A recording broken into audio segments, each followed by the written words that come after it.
semoga kalian sehat dan semangat terus ya. Selamat datang di talk show Her Story, suara Puan Berdaya. Her Story merupakan program kerjasama antara Komnas Perempuan dan Kementerian Komunikasi dan Informatika Republik Indonesia.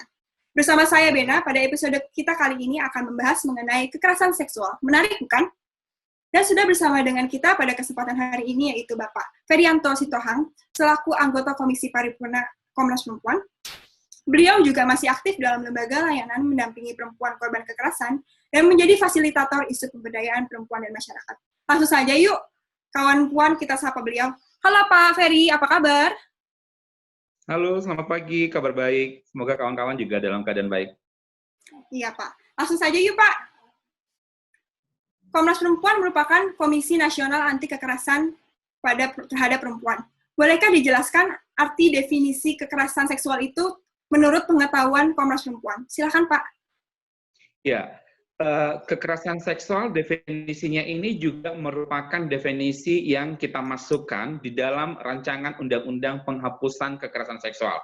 Kekerasan seksual itu merupakan setiap perbuatan yang merendahkan, menghina, menyerang, dan atau perbuatan lainnya terhadap tubuh, hasrat seksual seseorang, atau fungsi reproduksi secara paksa yang bertentangan dengan kehendak seseorang yang menyebabkan seseorang itu tidak mampu memberikan persetujuan dalam keadaan bebas.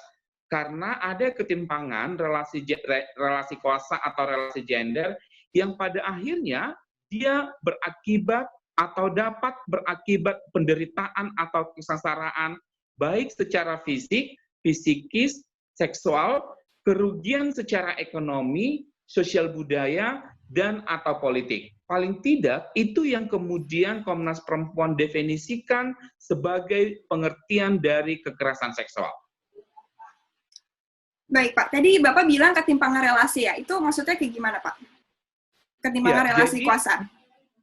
Antara pelaku dengan korban, ada posisi yang membuat mereka tidak setara. Sebutlah misalnya, contohnya itu antara atasan dengan bawahan. Kemudian orang tua dengan anaknya, guru dengan muridnya, atau lain sebagainya. Jadi posisi korban secara nyata kelihatan lebih rendah dibandingkan dengan pelaku.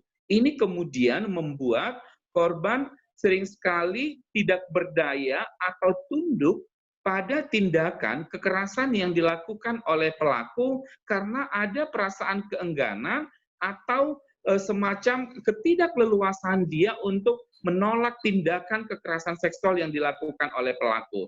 Itu yang disebut dengan relasi kuasa. Baik, Pak. Lalu apa saja sih bentuk-bentuk kekerasan seksual itu, Pak? Bolehkah dijelaskan juga? Ya, Komnas Perempuan sebenarnya menemukan ada 15 bentuk kekerasan seksual. Tetapi kemudian yang akan saya sampaikan di sini adalah dari 15 itu, 9 kemudian masuk dalam bentuk kekerasan seksual yang diakomodir dalam RUU Penghapusan Kekerasan Seksual. Yang pertama adalah pelecehan seksual. Yang kedua, eksploitasi seksual. Yang ketiga, pemaksaan kontrasepsi. Yang keempat, pemaksaan aborsi. Yang kelima, perkosaan. Yang keenam, pemaksaan perkawinan. Yang ketujuh, pemaksaan pelacuran. Yang kedelapan, perbudakan seksual, dan yang terakhir adalah penyiksaan seksual. Masyarakat secara umum hanya memahami kalau disebut dengan kekerasan seksual, kecenderungannya itu adalah pada perkosaan saja. Padahal ada bentuk-bentuk kekerasan seksual lain yang dia sebenarnya terjadi di tengah masyarakat, tetapi masyarakat tidak mudah mendefinisikannya secara langsung. Maka dari antara 15 kekerasan seksual, 9 diakomodir dalam RUU Penghapusan Kekerasan Seksual. Saya akan mencoba menjelaskan apa yang dimaksud dengan definisi masing-masing kekerasan seksual itu. Yang pertama adalah pelecehan seksual. Pelecehan seksual merupakan kekerasan seksual yang dilakukan dalam bentukan tindakan fisik atau non-fisik kepada orang lain yang berhubungan dengan bagian tubuh seseorang dan terkait dengan hasrat seksual sehingga mengakibatkan orang lain terintimidasi, terhina, direndahkan, dan dipermalukan. Misalnya, sering sekali laki-laki misalnya ketika dia menyebut bagian tubuh perempuan atau melakukan suitan yang secara fisik dia tidak kelihatan bentuknya, tetapi dia kemudian menyinggung, membuat perempuan merasa terintimidasi, ketakutan, itu adalah contoh kekerasan pelecehan seksual. Kemudian yang kedua, eksploitasi seksual. Eksploitasi seksual merupakan kekerasan seksual yang dilakukan dalam bentuk kekerasan, ancaman kekerasan, tipu daya, rangkaian kebohongan, atau identitas, atau martabat palsu, atau penyalahgunaan kepercayaan, agar seseorang melakukan hubungan seksual dengannya, dengan orang lain, atau perbuatan yang memanfaatkan tubuh orang lain tersebut terkait dengan hasrat seksual, dengan maksud menguntungkan diri sendiri atau orang lain. Jadi dicatat bahwa tujuannya adalah untuk menguntungkan dirinya ataupun orang lain.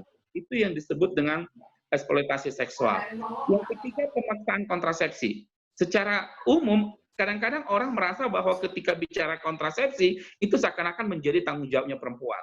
Tetapi dalam realitanya, ada sebuah kejadian yang kemudian perempuan dipaksa untuk menggunakan kontrasepsi. Maka kita mau melihat bahwa kekerasan seksual yang dilakukan dalam bentuk mengatur, menghentikan, merusak organ, fungsi atau reproduksi biologis orang lain dengan kekerasan, ancaman kekerasan, tipu muslihat, rangkaian kebohongan, atau penyelaan kekuasaan sehingga orang tersebut kehilangan kontrol terhadap organ, fungsi reproduksinya yang mengakibatkan korban tidak dapat memiliki keturunan. Itu yang disebut dengan kontrasepsi, pemaksaan kontrasepsi.